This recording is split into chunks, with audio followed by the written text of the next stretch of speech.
So I know that the first day of school is coming up for a lot of teachers, but before we start anything, before we talk about lesson plans, before we talk about behaviors, before we talk about anything, we're going to talk about one thing: relationships. Because before students buy into what you're teaching, they've got to buy into you. Today we're going to be talking about Wednesday wisdom. And for our first point, I want you to remember this: the first impressions matter. Students are evaluating you just like you're evaluating them. You want to know. They want to know, am I safe here?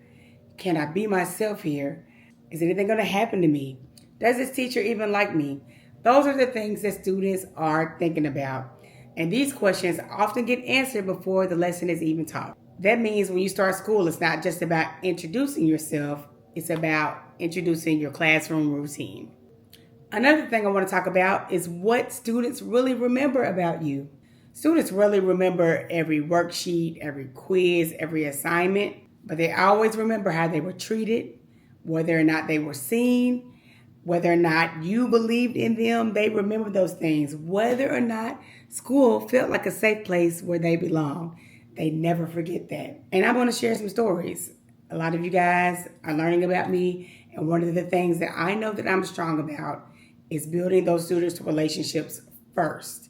Not taking attendance, not giving a seating chart, but really building that relationship and getting to know who they are. So I'm able to go around, and I know their voices. And so some funny things in my class was that they would be like, how did you even know it was me? And I would say, I know your voice. But that's because I took the time to build and learn who they were, to learn what they like to do outside of school. What were they good at? If I saw them tapping, I would ask them, are you a drummer? If I saw people that love to go to the door to see who was at it, when somebody knocked, I would say, would you happen to be an usher at the church? And I remember one time a student said yes. So that's ways that made them feel that I was interested in them. So they always remember how you make them feel. So I want you to keep these 5 things in mind as you start your new spectacular school year. First thing, learn names quickly. Now, don't be dismissive and just say, you know what your name is. I know you see teachers say that. You know who I was talking to.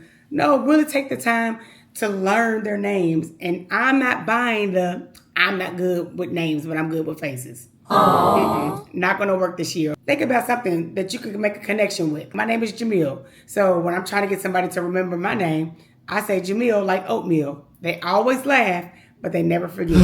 So think about something you could do to associate them with their name, because it's important.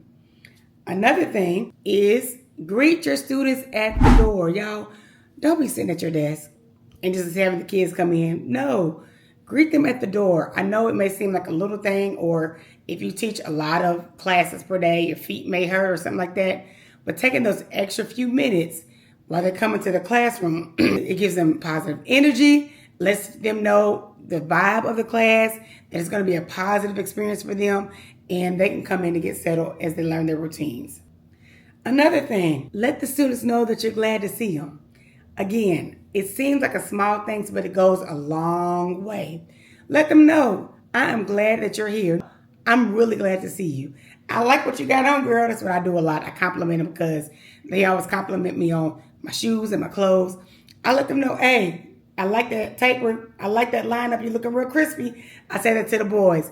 And it makes them smile, it makes them blush, and they remember that I'm seeing who they are. Another tip, be curious before you're corrective. Yeah. Teachers, we got to get better at this, especially if you're a parent who does a lot of correcting with your own children. First of all, these ain't your kids. But if you are used to being the authoritarian in your house, it's important that you get understanding. And one of the things that I learned to do is in my class is that before I would accuse, I would ask, did you do this? Or what happened, to get a background, and I let that steer the conversation. It's really important to make sure that you don't assume before you correct. And students feel heard, they feel understood, and they are more willing to do what you ask them to do. Another biggie, let your students out the gate know that you believe in them. If you start that on your first week where you're getting your routines and things in order, I promise you, they will never forget that. And when you see them struggling or you see them giving up or you see them crashing out, you can always say, remember, I believe in you. If nobody else does, I see you and I believe in you. That lets them know that you are in their corner, that you guys are a team, and that you want them to be successful. Because here's a tip, guys. Kids can't raise to your expectations. Don't think that they can't when they can. If they know, I want you to be here, but I know that you can do it, in their mind, they'll start compute. Mr. So-and-so, Miss So-and-so knows that I have to do this, but they know that I can. And then they want to please you. They want to hear that you did a great job. They want to hear I saw you having a hard time, but look what you got on your assignment. They want to hear all that stuff. So make sure that you reiterate all the time. I did it daily. Reiterate as much as necessary that I believe in you.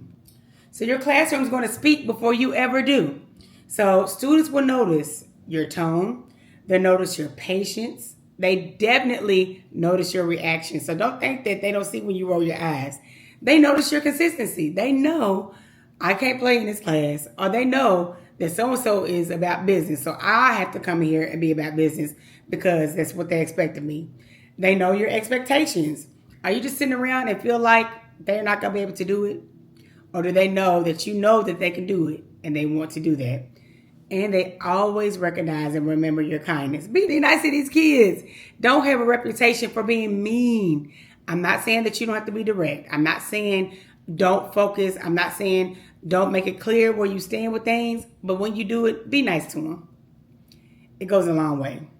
So as you start receiving your students, I want to challenge you with one thing. Notice those who are more introverted and not as outgoing. Notice those students who may come in their shy. Notice those students who may come in boisterous and they just need someone to talk to. Notice your students and figure out how you can play a part in them being successful this school year. I'd love to hear from you about this. Think about it. What's one thing that you can intentionally do the first week of school to build relationships? I want to hear what you plan on doing. I talk back. So let me know. Share it in the comments so we can have a little dialogue. I want to know. And you never know who watches this, and you may be helping them. Until next time, keep leading with purpose, keep teaching with heart, and remember, every conversation has the power to change a classroom. Have a good one.